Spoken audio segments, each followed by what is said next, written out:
Здравейте! В този урок ще преминем през един много прост процес. Как да създадете софтуера Double-It? Напомнянето за софтуера за клиника, съобразено с точните нужди на вашата собствена клиника. Затова имаме 3 лесни стъпки. Първата стъпка е да изберете подходящия за вас език. Тук имате този бутон за език.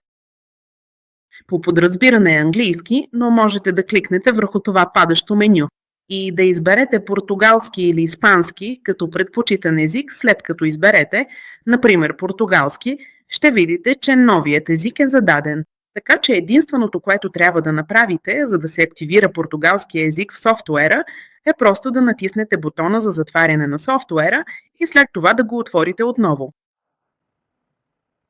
Това е всичко. И ето го! Това е софтуерът на португалски. Ще се върнем на английски за целите на този урок. Но разбира се, ако искате да използвате софтуера на португалски или испански, просто трябва да продължите към следващата стъпка.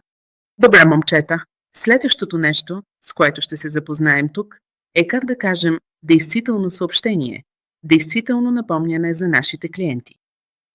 Така че имаме няколко ситуации. Първата ситуация би била, когато действително сме насрочили среща за нашия клиент. Добре. В този случай просто ще посочим тук неговия телефонен номер с кода на държавата. В моя случай това ще е плюс 351. Моля, не използвайте този номер за поддръжка, защото е само демонстрационен номер. А тук трябва да поставим предварително подготвено съобщение за нашия клиент. Препоръчвам ви просто да си създадете няколко съобщения в Google Sheet или нещо подобно, което можете да използвате и преизползвате. Добре, това е моето съобщение. Добре, и тук просто имайте предвид, че вместо името на пациента ще посоча името на реалния ми клиент. Например, това ще бъде Джонатан. Добре, а сега всичко, което трябва да направя, е просто да кликна върху този бутон «Стартирай кампания». И тук имаме този мой акаунт в клиниката. Добре, така че това е реалният WhatsApp номер, на който това съобщение ще бъде изпратено до моя клиент. Просто се уверете, че този основен акаунт е настроен на този, който сте конфигурирали в предишното видео. Добре, а сега просто кликнете върху този бутон Старт. Добре, тук трябва да кликнете, за да инициирате. Изчакайте няколко секунди, ще презареди основния WhatsApp номер, за да изпрати нашето съобщение. Не затваряйте този WhatsApp Web, който току-що се отвори, и тук имаме този зелен знак за инициирано. Сега всичко, което ни остава, е просто да кликнем върху бутона Старт, за да бъде изпратено съобщението до нашия клиент. Ето така. Съобщението беше изпратено успешно, а сега ще затворим тази кампания, защото вече е приключила. Сега, нещо много важно, което трябва да направим, е да продължим и да променим това съобщение. Проследяващо съобщение. Така че имам моето проследяващо съобщение тук. Добре, това съобщение трябва да бъде изпратено ден преди самия час. Добре, така че, нека да продължим и просто да зададем график, за да бъде това напомняне изпратено на правилната дата. Добре, сега просто ще взема телефонния номер на моя пациент и ще кликна върху «Стартирай кампания». И тук просто се уверете отново, че основният акаунт е настроен, е избран. Добре, а сега, вместо «Стартирай сега», искаме да кликнем върху «График». И за името на графика просто ще поставя телефонния номер на моя пациент. Добре. И тук ще задам правилната дата. И искам това последващо съобщение да бъде изпратено ден преди самия час. Точно така. Така че това ще е на 14 февруари. 2026 година и мога да променя и часа. Добре, но съм окей с този час. Така че просто ще кликна върху график сега и кампанията е успешно насрочена. Добре, а за да видите вашите графици, просто трябва да кликнете на тази лента с инструменти и да превъртите надолу до всички графици. Добре, и тук имате графиците. Добре, можете да го редактирате, да го клонирате или да го изтриете. Добре, и тук имате името на вашия пациент. За всички тези графици можем да ги затворим сега. И нека просто се върнем назад. Кликнете върху тази икона с човече. Можете да използвате тази секция за съобщения за още две неща.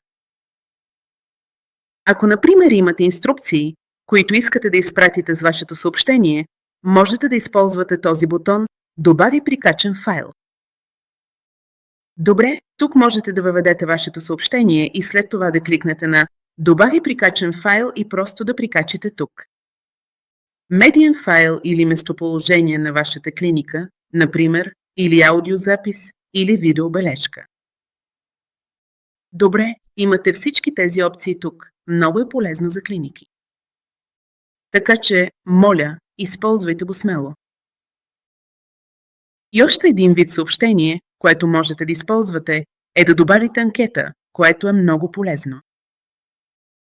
Искате да проверите с тях дали са доволни от вашата услуга, нали? Така че в този случай просто можете да напишете тук някакво съобщение и след това да кликнете на този бутон «Добави анкета». Дайте име на анкетата си, например «Демо», и тук имате вашите опции «Добре», «Отлично», «Добро», «Слабо», «Много слабо». Добре. И тук можете да го промените от множествен избор на единичен избор и да го запазите. И ето тук имате тази демо анкета. Добре, значи тези две опции са наистина полезни. Бутонът за добавяне на прикачен файл и бутонът за анкета. До тук се справихте чудесно, а сега ще продължим с третата настройка, която ще бъде автоматичен бот. Заедно ще настроим достатъчно автоматичен бот за това. Нека кликнем на този бутон с инструменти. Добре, нека отидем до WhatsApp Autoresponder бута и тук трябва да зададете правило. Добре, кликнете на Добави правило. Ако пациент ви изпрати съобщение, което съдържа думите, например, не мога, добре, и тук можете да изберете условието точно. Съдържа. Добре, тези две са най-подходящи. Аз ще избера съдържа. И тук искате да добавите съобщение. Защото логиката тук е, ако съобщението на моя пациент съдържа думата «не мога». Тогава отговорът ще бъде и тук ще добавя съобщение. Добре, значи имам своето съобщение. Здравейте, благодарим ви, че ни уведомихте. Съжаляваме. Няма да можете да дойдете отново. Ето дните и часовете на клиниката. Добре, и тук е много важно да завършите съобщението с въпрос. Кой ден и час биха били най-удобни за вас? Добре, просто натискам добави. И имам съобщението си тук, след което ще натисна запази. И когато моят WhatsApp акаунтът на клиниката, този, който настроихме като основен, нали, получи съобщение, което съдържа думата «не мога», тогава ще получат това съобщение. Но, моля, имайте предвид, че трябва да следите своя WhatsApp. За да сте наясно с това. Това с пренасрочването и когато вече имате пренасрочване, трябва да актуализирате календара си или може би трябва да промените графика. За последващото съобщение. Добре, много е важно да следите своя WhatsApp, своя реален WhatsApp акаунт. Добре, така че имате. В този бот за автоматичен отговор трябва да зададете възможно най-много думи. Добре е да разпознаем ситуациите, например, които имаме тук. Това не е опция, но в мой случай мисля, че би било умно от моя страна да добавя и не мога. Добре се държа добавяне на съобщение.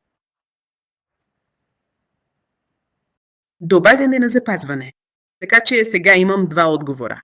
Така че, след като моят основният ми WhatsApp клиник WhatsApp акаунт получи съобщение, което съдържа думата «не мога» или «не мога», те ще получат моето съобщение. Защото това ще задейства бота за планиране. Това е всичко за този урок. Ако имате въпроси, моля, свържете се с нас чрез нашата Facebook страница или през нашия уебсайт. Винаги се радваме да разговаряме с вас, да чуем вашето мнение и, разбира се, да ви помогнем.